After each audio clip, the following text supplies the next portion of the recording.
Bismillahirrahmanirrahim. Assalamualaikum warahmatullahi wabarakatuh. Alhamdulillah, alhamdulillahilladzi arsala rasulahu bil huda wa dinil haqq liyudhhirahu ala kulli dini wa kafa billahi syahida. Asyhadu an la ilaha illallah wa asyhadu anna Muhammadan abduhu wa rasuluhu, amma ba'du. Alhamdulillah, puji syukur kepada Allah SWT. Di kesempatan yang berbahagia ini kita dapat melaksanakan salat qobliyah dan salat subuh berjamaah, dan semoga Allah selalu memberi kekuatan, terutama kesabaran dalam melaksanakan segala perintah Allah SWT. Salawat serta salam mudah-mudahan tetap tercurahkan pada baginda Rasulullah Sallallahu Alaihi Wasallam. Di kesempatan yang berbahagia ini kita akan berliterasi, membaca dan mendengarkan berkenaan dengan adab berpakaian. Jadi seorang muslim itu memandang pakaian itu sebagai perintah Allah SWT, ya. Sebagaimana firman-Nya di dalam surat Al-A'raf, ya bani Adam khudhu zinatakum inda kulli masjid wa kulu washrabu wa la tusrifu innahu la yuhibbul musrifin. Yang artinya, hai anak Adam, pakailah pakaianmu yang indah di setiap memasuki masjid. Makan dan minumlah, dan janganlah berlebih-lebihan. Sesungguhnya Allah tidak menyukai orang-orang yang berlebih-lebihan. Jadi berpakaian adalah salah satu karunia-Nya, sebagaimana juga dalam firman-Nya di dalam surat Al-A'raf yang sama, ya, cuman di ayat 26 yang artinya, hai anak Adam, sesungguhnya kami telah menurunkan kepadamu pakaian untuk menutupi auratmu, dan pakaian indah untuk perhiasan, dan pakaian takwa itulah yang paling baik. Ya, ini banyak ini firman-Nya berkenaan pakaian. Begitu pula di dalam surat An-Nahl ayat 81,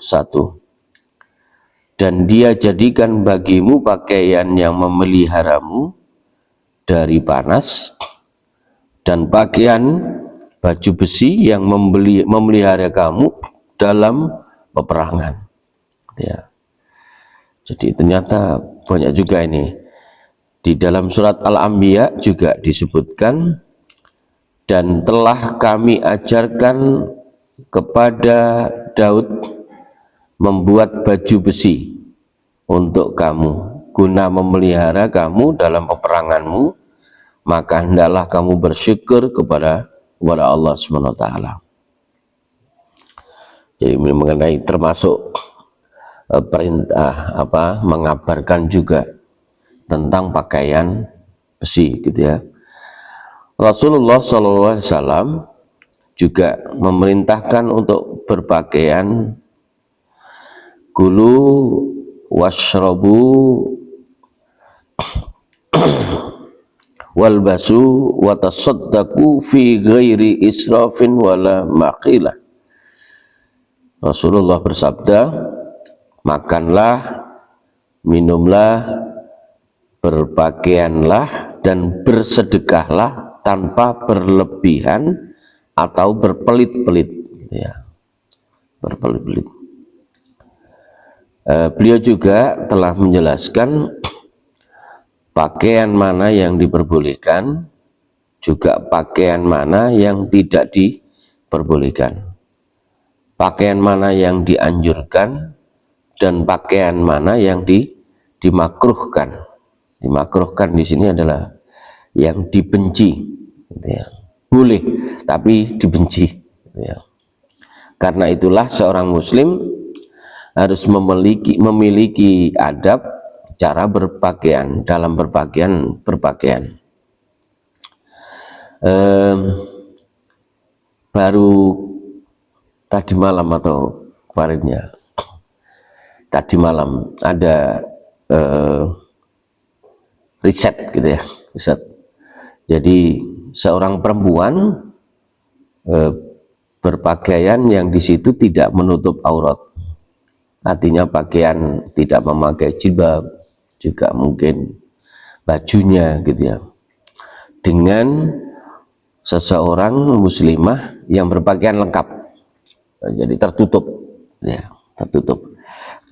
Jadi 10 jam itu berjalan di sepanjang jalan itu ya, sampai malam hari ya, ada sampai malam hari ya. Risetnya di situ sekilas, karena di situ yang mengomentari adalah ini ulama besar Zakir Naik ya. Dan ternyata kalau nggak sampai mendengarkan komentarnya, dan luar biasa, yang tidak menutup auratnya di situ banyak laki-laki, setiap berpapasan laki-laki, bahkan ada laki-laki yang dia mesti mengomentari atau menyapa gitu. Bahkan ada yang langsung mencoba untuk mendekati, sedangkan yang berhijab lengkap tidak ada yang apa istilahnya mendekati, mencoba untuk menggoda gitu ya. Kalau bahasanya mungkin kalau mungkin dengan bahasa cuit-cuit gitu ya, tidak ada sama sekali gitu. Lah, ada berpakaian ini sebagai berikut. Yang pertama adalah tidak mengenakan pakaian sutra sama sekali, yang berbahan sutra, gitu. Baik sebagai kain atau mungkin sebagai surban, sebagai surban atau lainnya ya. Berdasarkan sabda Rasulullah, la talbasul harira fa innahu man labisahu fid dunya lam yalbashu fil akhirah. Jangan berkenakan pakaian sutra, karena orang yang mengenakannya di dunia tidak akan mengenakannya di akhirat ya. Saya sendiri belum pernah tahu pakaian sutra kayak apa saudara ya, nanti sutra. Begitu pula sabdanya adalah setelah beliau menerima kain sutra ya, pernah menerima kain sutra yang beliau pegang di tangan kiri dan emas yang beliau pegang di tangan kanan. Kedua barang ini haram bagi umatku yang laki-laki. Nah, berarti termasuk emas yang laki-laki itu tidak boleh menggunakan emas, kalung emas atau mungkin cincin, itu haram untuk laki-laki. Untuk laki-laki gitu ya, itu haram. Begitu pula sabdanya, mengenakan sutra dan emas haram bagi umatku yang laki-laki, tapi halal untuk perempuan. Jadi nggak apa-apa. Kan kadang kita nggak ngerti, kadang orang kuwayang ya. Setelah itu ya karena mungkin berlebih hartanya sehingga juga menggunakan emas kalung atau cincin gitu ya. Kalau laki-laki itu ini yang dulu pernah sempat viral dan harganya luar biasa, itu ake gitu ya, ake, apalagi ake ada isinya. Nggak tahu isinya apa.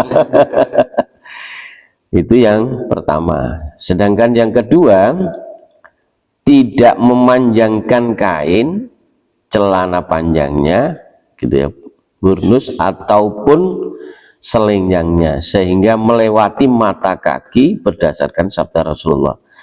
Kalau ini nanti ada ikhtilaf di situ ya. Mas afalu min ma asfalu mil ka'baini mil ilzari finnar, kain sarung yang di bawah mata kaki adanya di neraka. Gitu. Itu yang pertama. Lalu sabdanya juga al-isal dalam sarung, kemeja dan sorban, yaitu orang yang memanjangkan sesuatu untuk menyombongkan diri. Jadi sengaja untuk menyombongkan diri, gitu ya. Tidak akan dilihat oleh Allah pada hari akhirat. Begitu pula sabdanya, Allah tidak sudi melihat orang yang memanjangkan kainnya, memanjangkan kainnya untuk menyombongkan diri. Ya, ini apa yang jelas semuanya kalau hanya untuk menyombongkan diri jelas dilarang oleh agama kita, gitu ya. Karena memang pertama kali makhluk Allah yang dilaknat dan diusir dari surganya yaitu iblis dari golongan jin, itu juga karena menyombongkan diri, gitu ya. Yang di situ seakan-akan bahwa tidak ada Allah dan lain sebagainya, satu contoh, gitu ya. Dan yang ketiga adalah lebih mengutamakan pakaian berwarna putih daripada warna lain, sambil memandang bahwa pakaian berwarna apa saja dibolehkan. Berdasarkan sabda Rasulullah, kenakanlah pakaian berwarna putih karena itu lebih bersih dan lebih bagus. Kafanilah orang yang mati di antara kalian dengan warna putih. Bagaimana seandainya yang ada warna apa untuk mengkafani, untuk batik misalkan, ya sebenarnya nggak ada apa istilahnya, nggak masalah, gitu ya. Kok geger gitu ya. Ya, jadi Rasulullah SAW itu berpostur tubuh sedang. Jadi Rasulullah itu katanya.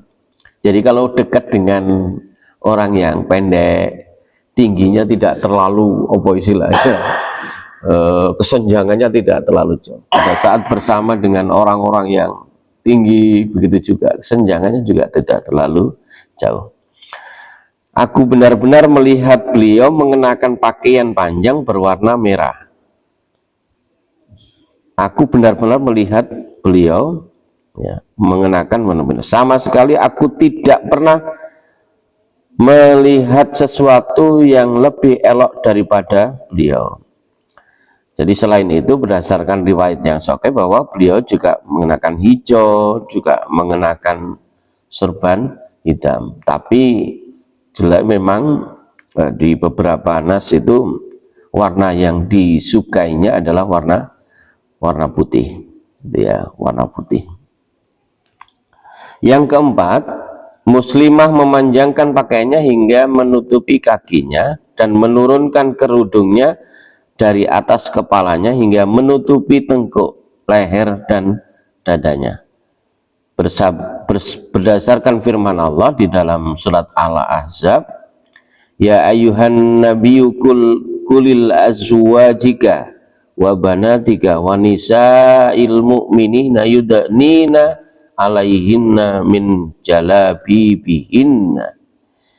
Hai Nabi, katakanlah kepada istri-istrimu, anak-anak perempuanmu, dan istri-istri orang mukmin, hendaklah mereka mengulurkan jilbabnya ke seluruh tubuh mereka. Ini juga dikuatkan dengan firman-firmannya ya. Dan hendaklah mereka menutupkan kain kudung di dadanya dan janganlah menampakkan perhiasannya kecuali kepada suami mereka atau ayah mereka. Ini sudah jelas, tapi ya masih dipertentangkannya karena ada bahkan anak kiai-kiai ulama besar itu ada yang tidak berjilbab gitu ya. Ini dalam surat di firman Allah langsung gitu ya. Ini sudah jelas. Selain itu berdasarkan penuturan Aisyah, semoga Allah merahmati para perempuan muhajirin. Pertama, karena ketika Allah menurunkan di surat An-Nur, dan hendaklah mereka menutupkan kain kudung di dadanya, mereka pun merobek kain-kain tak berjahit yang paling kasar, lantas mereka berkerudung dengannya. Ya. Jadi spontanitas langsung apa istilahnya menjalankan perintah itu dengan mengambil kain-kain yang sudah berjahit ya lalu dipakai untuk berkerudung. Ini banyak berapa. Yang kelima adalah tidak memakai cincin emas. Ini tadi ya, berdasarkan sabda Rasulullah tentang emas dan sutra. Sesungguhnya dua barang ini haram bagi mereka yang laki-laki. Ini diperjelas daripada yang tadi itu ya. Kalau yang perempuan itu tadi yang menampak-nampakkan ya, terlalu berlebihan menampak-nampakkan gitu ya. Jadi sampai ada yang sampai berapa ya, 6, 8 gitu. Jadi kalau salim itu begini biar nampak gitu ya.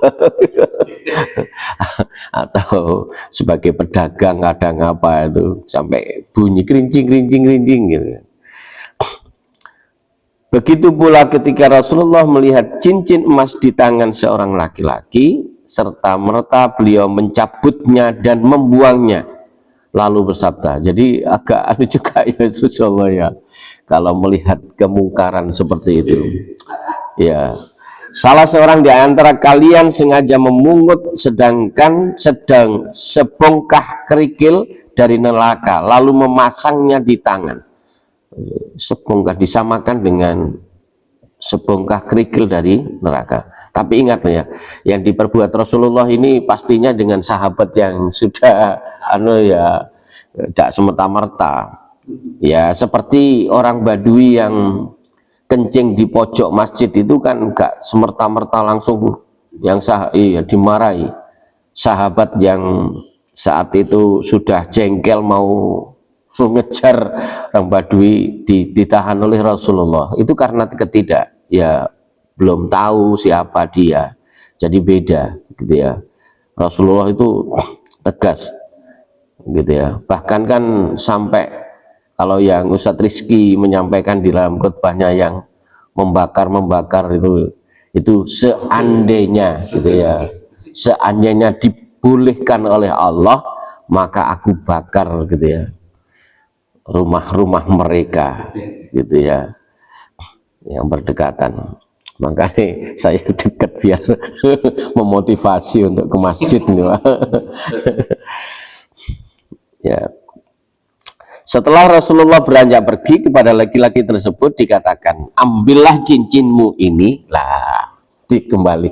Artinya tadi itu sebagai pemberlakuan tegas gitu ya, saking anunya untuk menyelamatkan. Tapi setelah itu ambillah cincinmu ini, manfaatkanlah. Lalu laki-laki itu berkata, tidak ya Rasulullah, demi Allah aku tidak mau mengambilnya lagi untuk selamanya, karena Rasulullah Shallallahu Alaihi Wasallam telah membuangnya. Gitu ya. Itu ketaatannya itu luar biasa. Yang keenam, tidak mengapa seorang muslim memakai cincin perak atau mengukirkan namanya pada cincin itu dan menggunakannya sebagai stempel guna mencap surat-surat misalkan. Itu jadi berarti perak itu masih bisa boleh ya. Lalu yang ketujuh, tidak menyelubungi kain pada tubuh tanpa ada celah untuk mengeluarkan tangan, karena Nabi melarang hal itu. Begitu pula tidak berjalan dengan memakai hanya satu alas kaki, itu tidak diperbolehkan. Menggunakan satu alas kaki atau satu kaos kaki, gitu, salah satu. Jadi kalau di sini, janganlah salah seorang di antara kalian berjalan dengan memakai satu sandal saja, hendaklah dia menanggalkan keduanya atau memakai keduanya. Kalau mau ditanggal, misalkan mau ditanggalkan yang satu tidak ada, ya sekalian. Kalau mau nggak dipakai, ya nggak dipakai sekalian. Kalau mau dipakai keduanya, ya harus dipakai keduanya. Tidak boleh salah satunya, kecuali yang memang kaki satunya tidak ada, gitu ya. Tuh. Dan yang ke-8, Muslim tidak boleh mengenakan pakaian, seorang Muslim tidak boleh memakai pakaian muslimah. Nah, laki-laki tidak boleh menggunakan pakaian perempuan. Ini banyak di IG atau apa itu ya, pura-pura pakai pakaian perempuan, setelah itu mendatangi manten walimahan, mantenan ya, yang diwati, setelah itu pelukan, itu ternyata laki-laki ya, di karnaval gitu ya, termasuk mungkin di tampilan 17 Agustusan gitu ya saja. Tapi insya Allah tidak. Dan muslimah tidak boleh mengenakan pakaian muslim, karena hal itu diharamkan oleh Rasulullah. Ini jelas, ini tegas. La'anallah, ya, laknat Allah para laki-laki yang menyerupai perempuan dan para perempuan yang menyerupai laki-laki. Jadi dilaknat oleh Allah. Begitu juga ya, sabdanya juga, Allah melaknat laki-laki yang mengenakan pakaian perempuan dan perempuan mengenakan pakaian laki-laki. Allah juga melaknat para laki-laki yang menyerupai perempuan. Jadi benjong-benjongan itu ya. Itu. Dan yang ke-9, apabila memakai alas kaki maka dimulai dari kanan, menggunakan baju dari kanan, melepaskannya dari kiri, gitu ya. Termasuk memakai sandal itu juga mulai dari kanan, gitu ya. Dan yang ke-10, dalam mengenakan pakaian dimulai dari tangan kanan, sama ini tadi ya yang saya sampaikan. Kalau mengenakan baju baru itu juga ada berdoa ya. Kalau tidak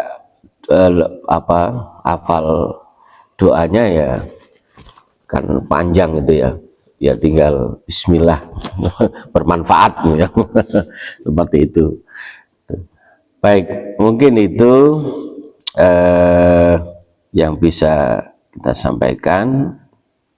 Kita berliterasi tentang bagaimana berpakaian yang baik. Insya Allah untuk berikutnya kita akan membahas tentang adab perilaku fitrah, dan mudah-mudahan bermanfaat untuk kita semuanya.